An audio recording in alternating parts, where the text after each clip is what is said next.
ఆమె ఒక మతిస్థిమితం లేని మహిళ. తలపై టోపీతో, మాసిన దుస్తులతో దర్శనమిస్తుంది. అసలు ప్రపంచంతో సంబంధం లేదన్నట్లు తన పని తాను చేసుకుంటూ పోతుంది. అయితే ఆమెను దైవంగా భావించి పూజలు చేస్తున్నారు అక్కడి ప్రజలు. ఆమె నీడపడటమే మహాభాగ్యంగా భావిస్తున్నారు. ఆమెకు టోపీ అమ్మగా పేరు కూడా పెట్టుకున్నారు. ఇంతకీ ఎవరి టోపీ అమ్మ? తమిళనాడులోని ప్రముఖ పుణ్యక్షేత్రం అరుణాచలం. తిరువణామలై పర్వతాల్లో కొలువై ఉన్న ఈ ఆలయం గిరి ప్రదక్షిణకు పెట్టింది పేరు. ఇక్కడే ఉంటుంది టోపీ అమ్మ.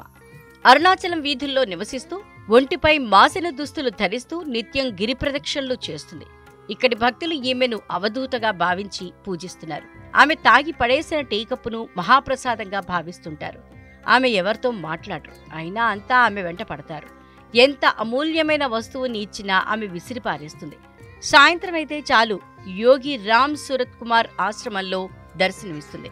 అక్కడ ప్రజలు ఆమె దర్శనం కోసం బారులు తీరుతుంటారు. అయితే మతిస్థిమితం లేని ఈ మహిళను ప్రజలు ఎందుకు ఆరాధిస్తున్నారనే దాని వెనక ఒక కథ ప్రాచుర్యంలో ఉంది. స్థల పురాణం ప్రకారం కన్యాకుమారిలో మరియమ్మ అనే మహిళ ఉండేది.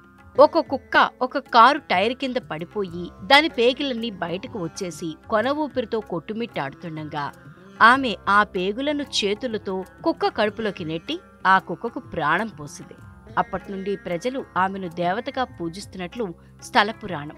అయితే కొన్నేళ్ల తర్వాత ఆమె మరణించి మళ్లీ టోపీ అమ్మగా జన్మించిందని కొందరి విశ్వాసం. అంతేకాదు, కొన్నేళ్ల తర్వాత అరుణాచలం వచ్చిన ఓ వ్యక్తి కిడ్నీ సమస్యతో బాధపడుతుండగా టోపీ అమ్మ అనుగ్రహం పొందగానే ఆ సమస్య తగ్గిపోయిందని, దీంతో టోపీ అమ్మను దైవంగా భావించి కొలుస్తున్నట్లు మరో కథ ప్రచారంలో ఉంది. ఇక టోపీ అమ్మ ప్రతిరోజు ఖచ్చితంగా గిరి ప్రదక్షిణలు చేస్తుంది. ఆమె ఇప్పటి వరకు 1000 సార్లు గిరి ప్రదక్షిణలు చేసినట్లు స్థానికులు చెప్తున్నారు. ఈ కారణంగానే ఆమెను దేవతగా భావిస్తూ పూజిస్తున్నారు.